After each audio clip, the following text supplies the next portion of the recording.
Hello, and this is NOTCAST 184. Today I have taken a cue from Pitchfork. I very rarely do that. They have a series called The Music That Made Me, where they interview famous people. Of course, I'm not one of those. And they talk through the records that shaped them at 5 year intervals. So, what you were listening to when you were 5, 10, 15, 20, and so on. And without betraying my age, we don't go above the number 45. Today. So I'm going to talk about 9 records at 5 year intervals that really shaped who I am. And I don't know if I'm going to get this all done in one go. There might be a second one. I don't know yet.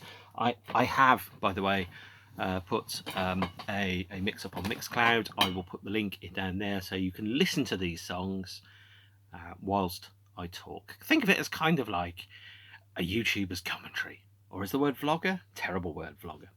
So there you go. So number one, the first piece of music, really important piece of music. So important, in fact, I have the soundtrack 3 times. It is the soundtrack to Close Encounters of the Third Kind, the film by Steven Spielberg. And if you watched a Steven Spielberg episode recently, not enough of you have watched it. I've got the receipts.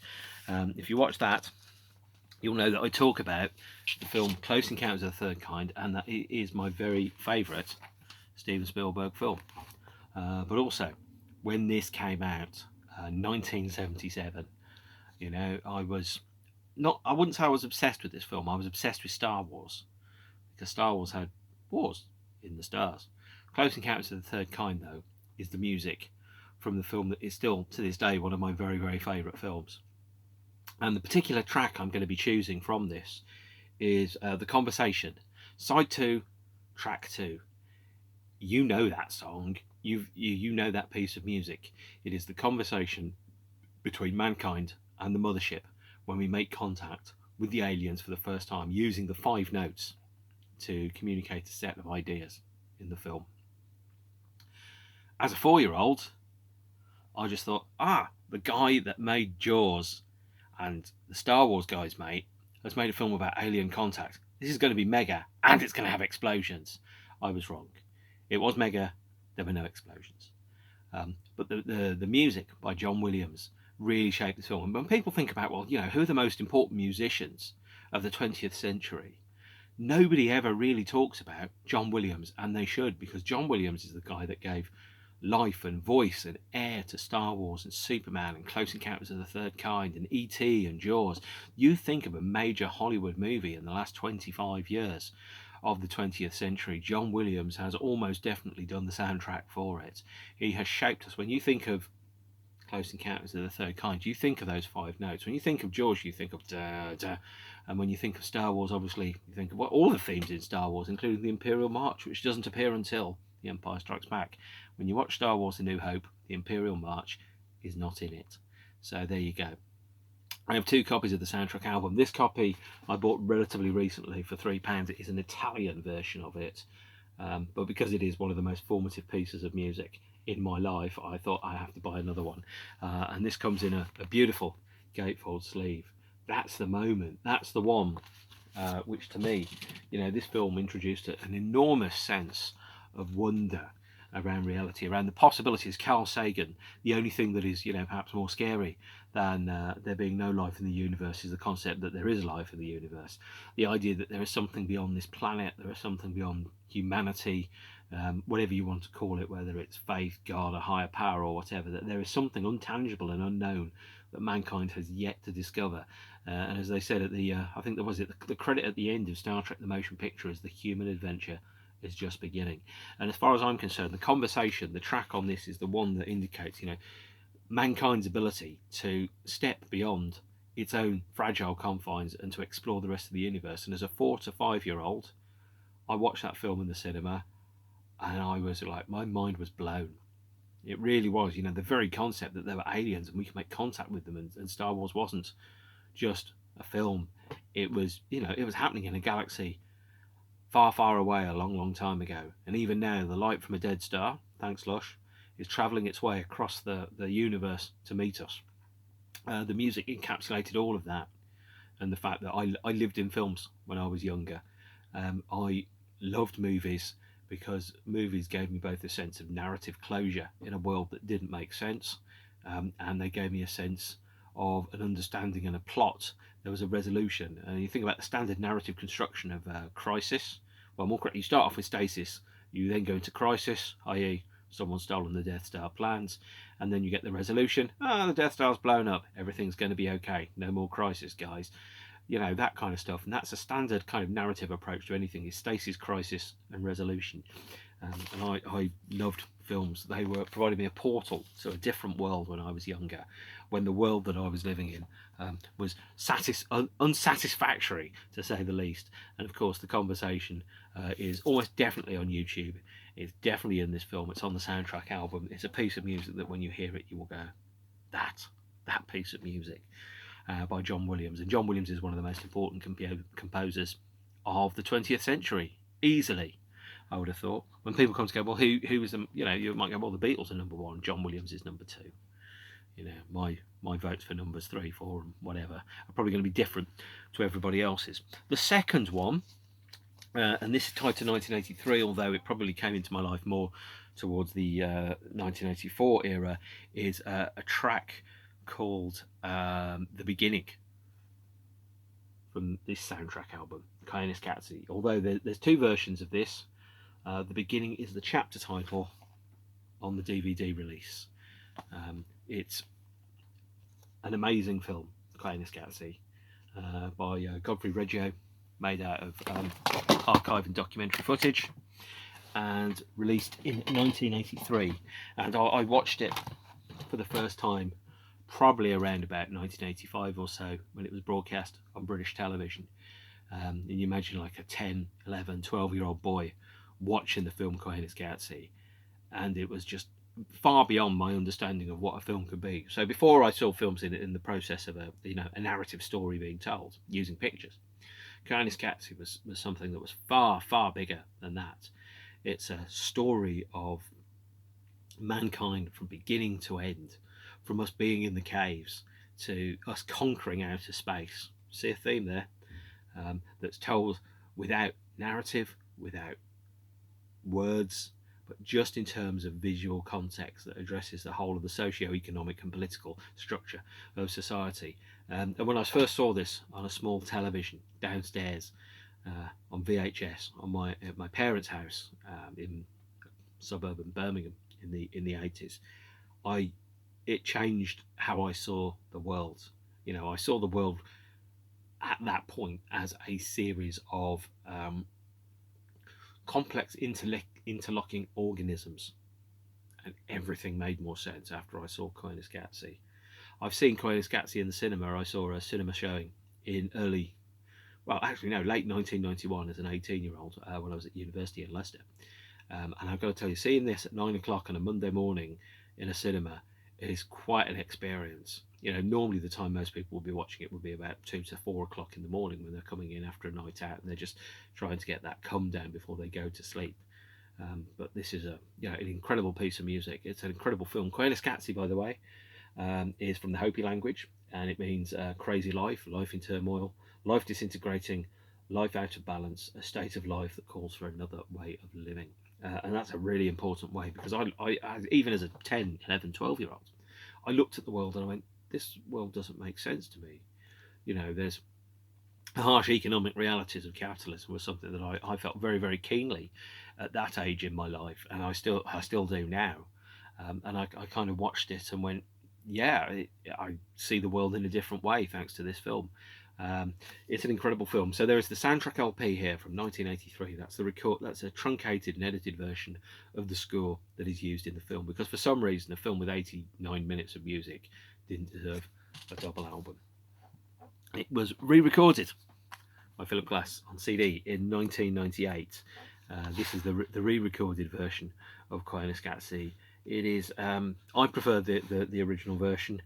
This is a different recording, but it is the full recording of the score for the film. I, however, ripped the audio from the DVD of it. This is the Blu-ray version of NOTCAST, and the follow-up film after it, PowerCAT. And this is a special edition on Blu-ray that I bought from Wolverhampton CEX of all places. I think it was £6. I saw it just before my brother saw it. He no doubt wishes that he'd seen it before me, but tough. This is features a booklet which features photographs and accompanying text. The Blu-ray features on this digipack version of the film. Actually, I think I might watch this tomorrow. Actually, and then here is the digipack version of Power Katsi as well.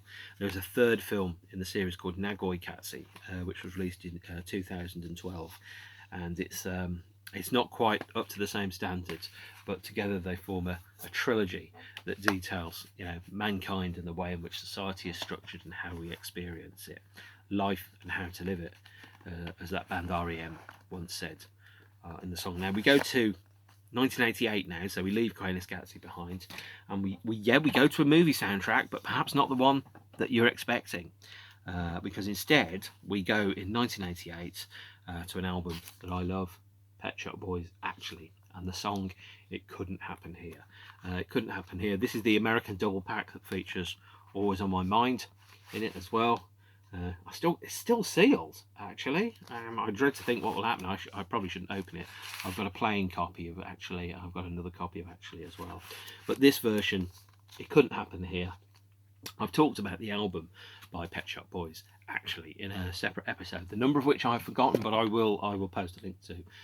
But this song, It Couldn't Happen Here, really opened my eyes to the possibilities and intelligence that sits inside pop music. So when I was 14, 15, 1987, 1988, 1989, the pop charts were full of rubbish. They still are, of course. And now an old man yelling at clouds like Grandpa Simpson.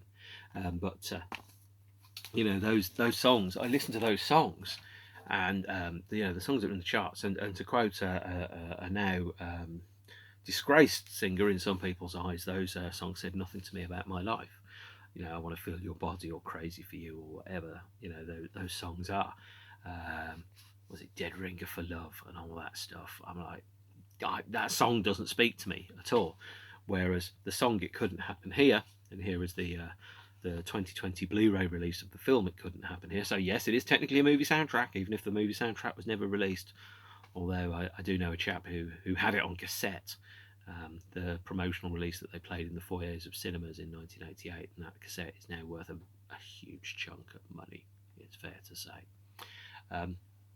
But It Couldn't Happen Here was a song that really changed me, in terms of it opened up my eyes to the possibilities of pop music as a way to inform and educate and entertain and to speak through life. And before I found music, and I've said this before, I was lost in the world, and music gave me the map. It gave me the map, and it showed me the path through a reality that didn't make any sense to me.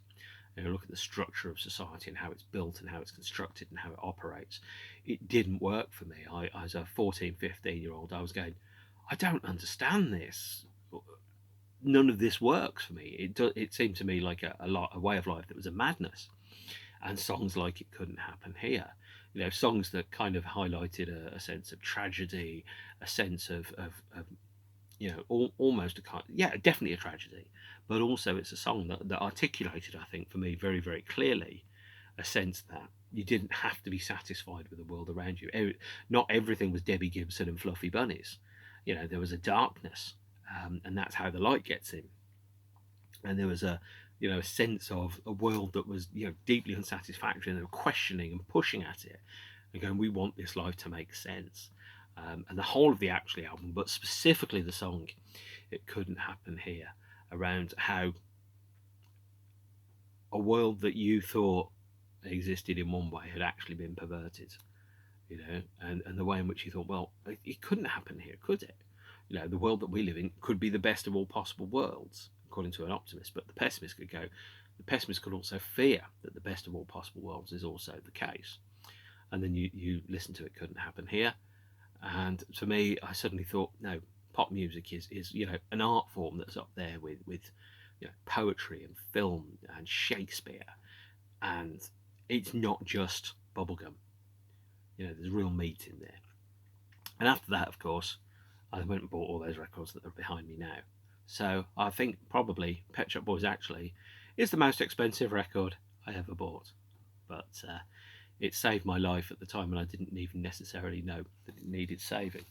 So we go forward to 1993 now, and 1993 is specifically one song, although the song did come out in the US in 1989, and that song is by a band, the Nine Inch Nails, and the song is Head Like a Hole.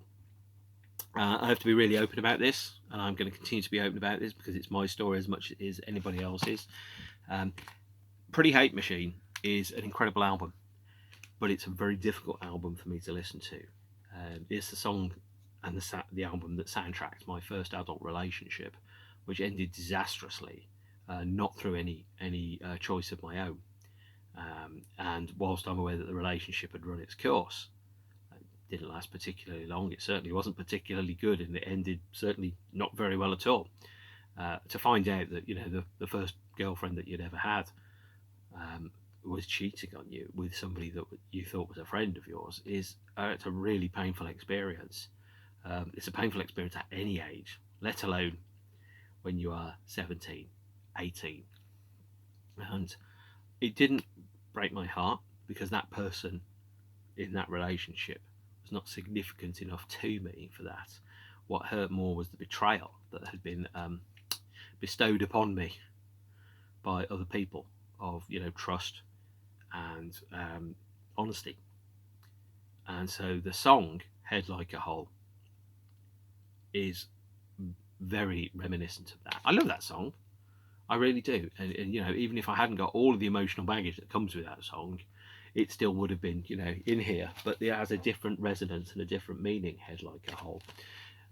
There's lyrics in it which are very, very clear and very, very explicit about the relationship that I had and the struggles I had with money and life and reality and everything that went with it. So the lines about God, money, I'll do anything for you, I'll do anything you want me to, you'll nail me up against the wall, you don't want everything, you want it all.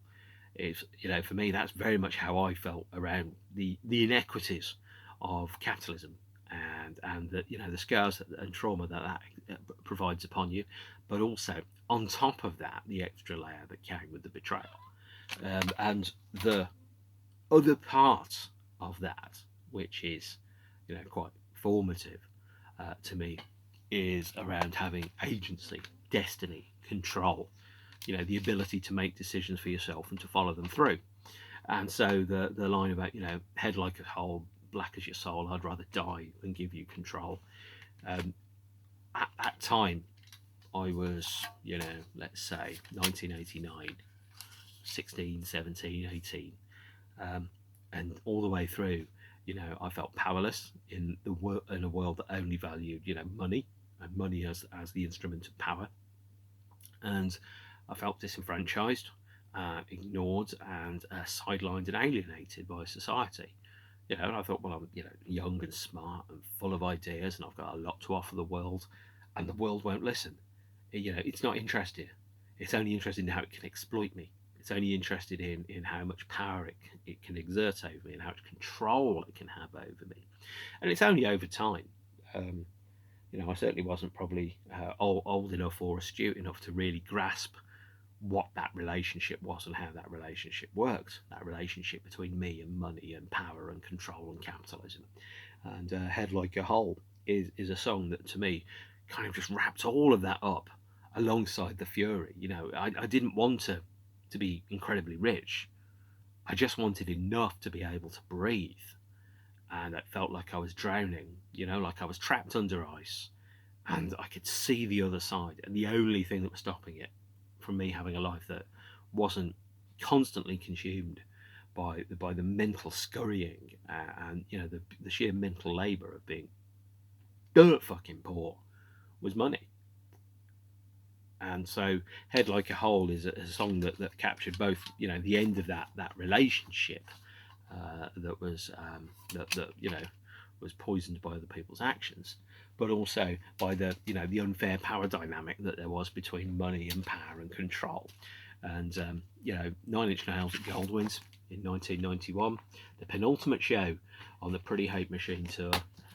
Yes, Pop Kids, I was there, was and still is in my top 5 shows of all time. An incredible show, an incredible experience. I felt empty, I felt cleansed, I felt listened to for the first time in my life.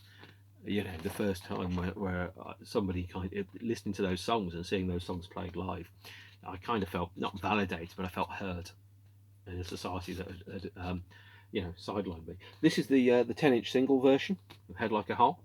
It has a poster sleeve here. I've always tried to get a better quality photograph of this. I don't know where it is or what it's from, but I was like, the first time I saw it, I'm like, that's weird, and I want to see more of it. And I have you know, a promotional postcard for Head Like a Hole single, 2nd of September 1991. Although I bought the American version, and here's a flyer that was left on a record shop. I really found Head Like a Hole to be a record that really helped me at the time that I most needed it. It helped me make sense of a very traumatic experience. It really did. And to prove that, you know, music isn't just here for the sad and bad and mad things in life, let's go to 1993. And 1998 actually, because 1989 to 1993, I was very lucky to come out of 1991 at the start of my first proper and mature adult relationship, where I was treated respectfully and with dignity by a person that I was very lucky to meet and to know, and I had a wonderful 7-year relationship with them. But it took me some time to get past the hurdles which had been unnecessarily thrown at me by other people and by circumstances. So even though Head Like a Hole came out in 1991, and I'm talking about 1993, I was in recovery and I was healing from some very traumatic experiences, and that song helped me through it. Now we go to 1998. 1998 was a much better year for me than 1993 or 1991. And the song from 1998 I'm going to use, and this will surprise you, is a song from 1987 by those famous pop kids, New Order. It's the Peel session version of the track True Faith. Now, as far as I'm concerned, the definitive version of True Faith is the version that the band performed and played live between 1998 and 2006. So my first New Order show was at the Manchester Apollo on the 16th of July 1998. It is probably still number 2 on the list of all my shows, thousands of shows across 3 decades. It is still at the number 2 slot there as the best gig I ever saw until 2017. I'd always wanted to see New Order. I'd always wanted to stand in the same room as the band, which had meant a lot to me, because they had the perfect, I think, balance of misery and mystery and joy and despair. And to be able to stand in the same room as them and to watch them play live, which is something that I thought I'd never ever do, because they split in 1989 and then they split again in 1993, and both times I hadn't been able to see them. So I'd spent 12, 13 years wanting to see New Order, and then I finally got to see them at the Manchester Apollo in 1998, and it was incredible. It was everything that you would want that gig to be, and I've talked about it in the episode where I talk about the 1993 era. But there was a moment when they played a song and we didn't know what the song was, and they started up, and it is, you know, an incredible kind of experience, really. I mean, I realised pretty soon that it was a remix of True Faith, which the band were then playing live in a new arrangement. The first time they were playing it, they were playing the Perfecto mix of True Faith. And the Perfecto mix of True Faith, by the way, was on this promotional 12-inch that was released in 1994. It was also on the rest of and the best ofs and the True Faith remixes as well. So it had some similarity to this remix, which was released in 1987, the Shep Pettibone 9-minute version. There's the Australian 12-inch with a different B-side, a remix of Paradise. Not a great remix, but I had to import it from Australia to find out it wasn't a great remix. But it was an experience to watch New Order play live in front of my very eyes for the first time. And I remember my brother was at the show. He was there with me, right down the front. And I think either during or after True Faith, I was like, this is the most amazing night of my life. And this is incredible. It really, really was.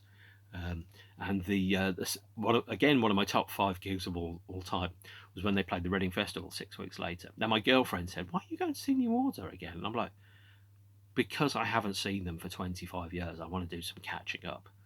And I kind of thought, I'm not sure you really grasp the thing that makes me who I am now.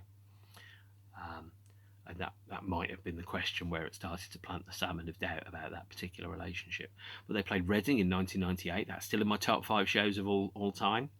Every band which which I talk about today is in my top 5 shows, or more correctly, my top 5 shows include every band that I'm going to be talking about today.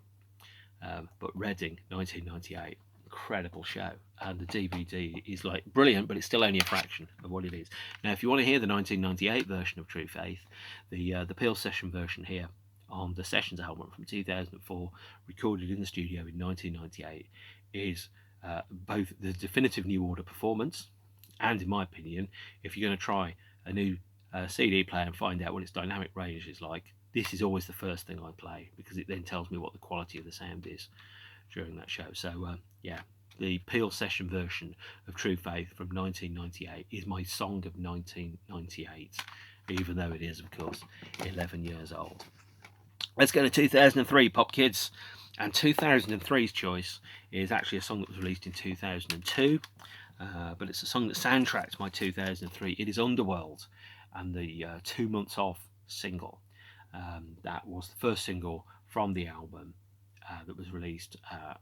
100 Days Off, 2 months off is this beautiful, joyous banger of techno noise, and it to me, this song really symbolises, to me at least, a rebirth, because I had a period in my life when I was really struggling with how things were. Life was really, really difficult for me, and it was listening to 2 months off, the track itself, that really made me realise I was starting to recover. I was starting to heal.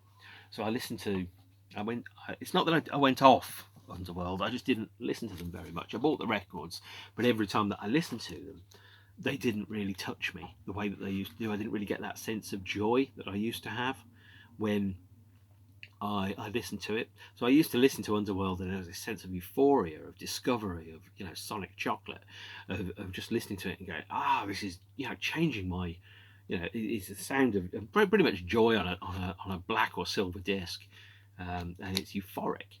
And then when I stopped feeling euphoric when I was listening to New Order, it's kind of like, well, the drugs don't work anymore.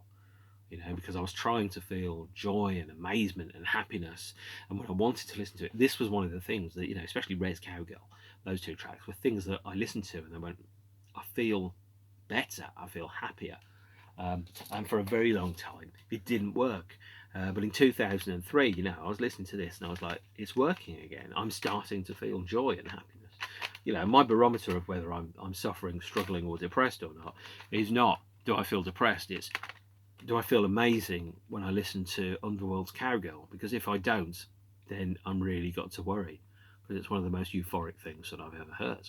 And 2 months off was the soundtrack to me to the summer of 2003. I saw the band at the Brixton Academy. I saw them in Chelmsford.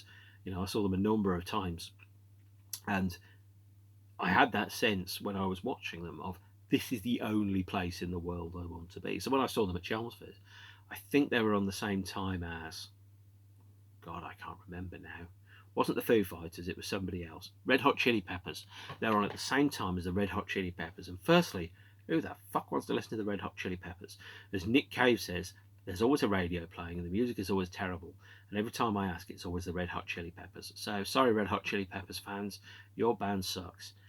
Apart from when Dave Navarro played guitar on One Hot Minute.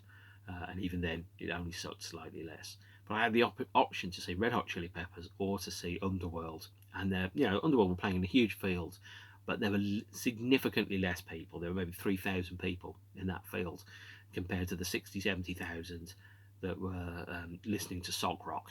And I was like, I'm in the right place. Everyone else is wrong. Fuck them. and it was right. And it was an incredible experience, I think, and I was very lucky to see Underworld live very many times, and hopefully I've got quite a few more times to come. But 2 months off for me is a song that to me symbolises, euphoria and maturity, and you bring light in. And I was in the context of, at the time, 2003, a good solid relationship with a good person, which hadn't been the case for a number of years previously.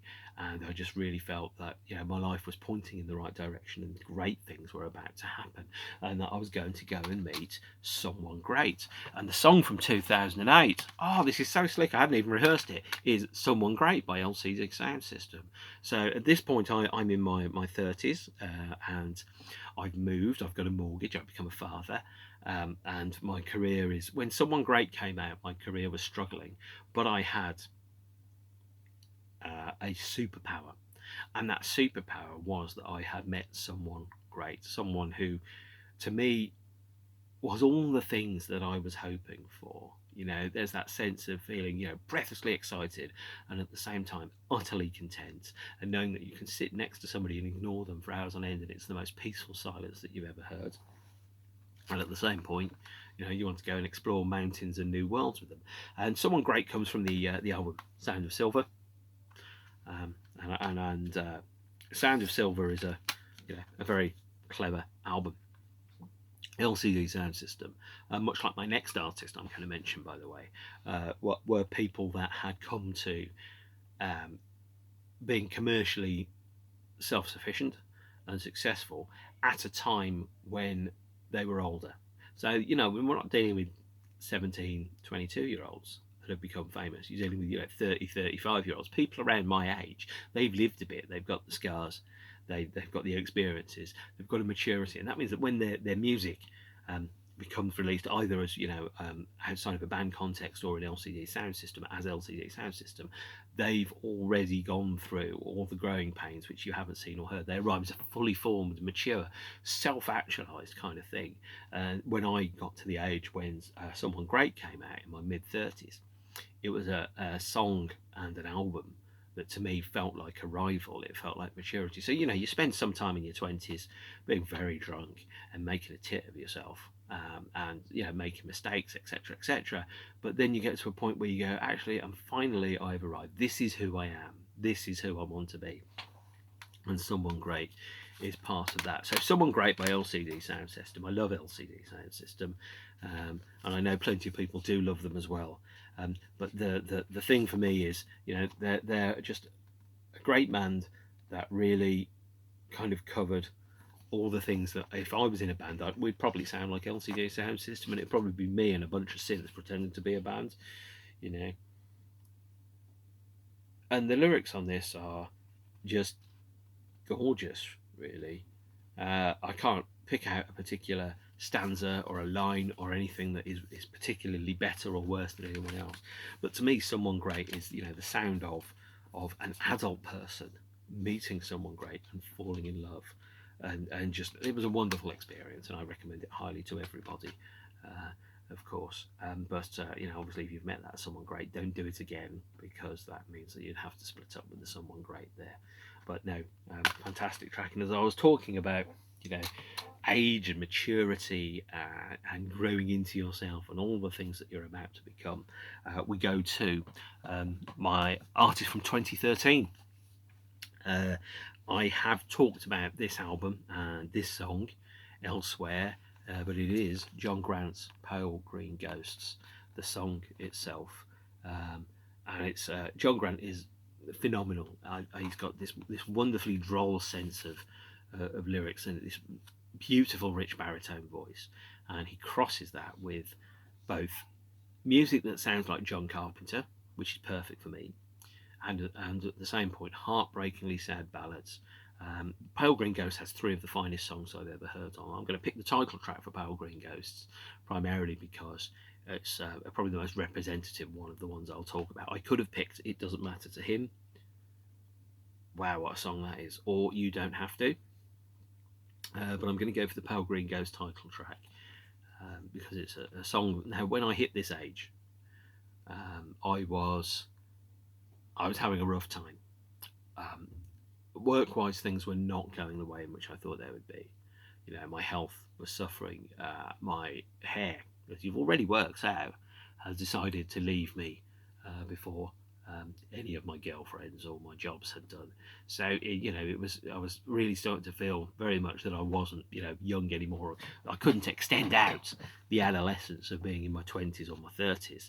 I was 40, and frankly, I had to act my age, not my shoe size, as Prince sang in, of course, The Immortal Kiss. And Pale Green Ghost, for me, it's not. I sort of had a midlife crisis. I sort of struggled a little bit with who I was and what my identity was going to be, how I was going to deal with that. And I had a couple of big hits. I had a couple of nearly fatal, nearly mortal wounding blows in terms of both my hope and other parts of my life. My career hit a few stumbles and struggles at this point, and I thought, okay, so everything from here is downhill, and everything from here is not going to be particularly good, and everything from here is I'm going to get older, fatter, bolder, generally more unhappy, and I'm not going to feel hope or happiness or joy or anything like that. And somehow this Pale Green Ghost album kind of rescued me from all of that. I realised that I wasn't alone in the way in which I saw the world, and I wasn't. And it vocalised some things that perhaps I was not quite able to really address and vocalise myself with the album. And it's a fabulous record. I strongly recommend Pale Green Ghosts by John Grant. And I'm going to quickly show you this is the double vinyl from on Bella Union. And it is, of course it is. By the way, those are jelly beans, not teeth. Oh, well, they're weird, rubbery, sweety things that are bad for you and probably full of animal fat. Comes on this gorgeous green vinyl here. And I heard Pale Green Ghosts. It was recommended to me by a friend of mine. And I was like, because, by the way, if you've got recommendations, stick them down there. I'm going to listen to everything. I found many great bands through recommendations, but I was recommended this, and I listened to it, and I was like, this is incredible. Where's this been all my life? Kind of like, as I said, with LCD Sound System. If I was in a band, they'd sound like LCD Sound System. If I was a solo artist, I'd try to do stuff that sounded like John Grant, because he's bloody brilliant, and he's got a beard. Yay, go Team Beards. This is the EP. The EP that was sold as a 12-inch that went around about the same time as the release of this. It was the Get Schooled EP, which has guest vocals on it. So Glacier with Sinead O'Connor, You Don't Have To by Damien Dempsey, It Doesn't Matter to Him with Beth Orton, My Love, My Life by Villagers, and Ernest Borgnine with Conor O'Brien. These are effectively B-sides but turned into an EP. But the real killer version, the real killer track of this is not Get Schooled. It is the Strong Room session, which was, I think, available as a CD when you bought Pale Green Ghosts on first release from Rough Trade, I think. There might be a vinyl version of this. I've never been able to find a copy. But the CD version of it was with the 3-disc version of Pale Green Ghost album. And it has just him and a piano singing It Doesn't Matter to Him, and that is one of the most incredible songs I've ever heard by anybody ever anywhere. But Pale Green Ghost itself is really a song that gave me a renewed sense of purpose and hope whilst I was struggling with some very, very difficult circumstances indeed. And talking of struggling with very, very difficult circumstances indeed, oh God, I am slick. The last one from 2018, which doesn't exist as a record, has never been released physically as a record, is, and I'm going to talk very specifically about one specific live performance actually, it's a version of Frightened Rabbits, Keep Yourself Warm, by a Scottish band called the Twilight Sads, who I think are very, very, very good indeed. And I'm quite sad actually that I came to Frightened Rabbit relatively late. I heard Notes on a Life Half Lived, I think, by Master System, which was Scott from Frightened Rabbit's other band. I listened to it and I'm like, this is brilliant. I went straight down the rabbit hole, and then in less than 2 months, Scott had died. Oh man, what a shame that was. Tragedy. Real tragedy. But The version and the song I'm talking about is the cover version of Keep Yourself Warm by the Frightened Rabbits, friends, label mates, and drinking buddies, the Twilight Sads. This amazing Scottish band who I found in the past few years. I first heard of them in 2014 when Nobody Wants to Be Here and Nobody Wants to Leave came out. And since then, everything I've heard, I've loved. Absolutely everything. I'm glad that I found them now, or then, as opposed to any later. Wish I found them earlier, but I didn't. But what an incredible band. And because they were wanted to pay a mark of respect to their friend and the band Frightened Rabbit, they played a cover version of Keep Yourself Warm from the Midnight Organ Fight as either the penultimate or as the last song at the shows. And the first time I saw them perform Keep Yourself Warm was at the Leeds Brood Now in 2018, June 2018, the first headline show that the band had played after recording the album It Won't Be Like This All the Time. And we hadn't really heard the songs from the album. I knew they were going to play Keep Yourself Warm because they played it a couple of weeks before. I remember watching it at work, and I just couldn't not watch it. And I was there and I was listening to the song and this band that I just found that I just loved, and the singer had just died, and another band that I loved were playing this song, and I was like, oh my god, that's a thing, that really is. It's a really moving experience. And then when I saw them play it live at the Leeds Broodnell, and I think some of you that watched this with me that night, I just cried my face off when they played it, because that song to me became the representative of survival. I'd been through some really bad, tough shit. Some of it's quite traumatic, and I had survived that, and I felt both survivor's guilt that I'd survived it and other people hadn't survived things like this, but also a sense of both release and empathy. So when I listened to and when I experienced the Twilight Sad performing Keep Yourself Warm, I'm not crying to say goodbye to a band that I love. I'm crying because I'm remembering all the battles I fought to get to here, all the trauma, all the lies, all the betrayals, and the viciousness and the human cruelty which I've experienced on my way to get to this day, to get to this point, and the fact that I very nearly didn't make it to seeing that moment, and it just drained me completely. I just was, it was like somebody had put a pin in me, and I burst, and nothing but tears flew out.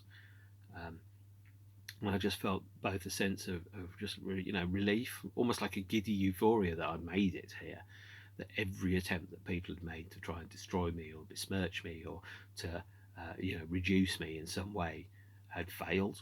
But at the same point also, a sense of guilt that some other people had been through some really tough stuff and they hadn't made it. And I was crying both for them and for me.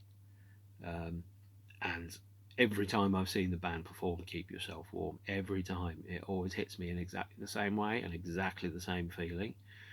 This sense of enormous both relief and both guilt that I've made it to this point, that I've survived the things that I have been through, and the world has failed both in trying to destroy me and both in trying to corrupt me or change me or to make me somebody that isn't who I am. And I'd never expected to feel that. I mean, I knew I'd feel something when they play it, I just didn't know what it was. And then it was like being hit by a truck of emotion. My brain suddenly processing some really, really difficult things that I'd been through, especially over the period that ran from February 2012 to October 2016. And I'd been through a lot of really traumatic stuff and some obvious institutional cruelty. And some personal despair around that. The fact that everything that I've been working for in my life up to that point could have been dismantled or destroyed by a callous flick of a pen, and it almost deleted me, really. And so every time that I watch the Twilight Sad perform Keep Yourself Warm, I'm reminded I'm a survivor. I've made it this far. I've survived all the slings and arrows of outrageous misfortune which the world has thrown at me. And, what doesn't matter is how many times you get knocked down. What matters is how many times you get up. And what matters is when they throw, the world at me, is that I throw it back. And I survived, and not everybody did. And that moment when I saw Twilight Sound performing Keep Yourself Warm in Leeds, I suddenly realised I'd survived. I'd won a battle because they tried to destroy me and they failed. And it will happen again, and they will fail again. And I will keep fighting because that's who I am and what I do. I'm always reminded of a thing that I heard about a woman who was on the tube, and she pissed off some guy while she was getting on the tube. Maybe he'd pushed past her or something, and he said, "I'll fucking kill you." And she was like, "No, motherfucker, you don't get to do that." And I'm like, that's it. Survivors. Obviously, some of you who've watched this have been through some rough stuff yourself. I feel you guys. The next time we see the Twilight Zone together, and I'm sure some of you will be there with me, we'll all go crying and hugging, and we'll all feel better afterwards, because music is the map, and it helped me when I was lost. That is the music that made me 5 years at a time. Stay beautiful. I'll see you all soon. Thank you. Bye.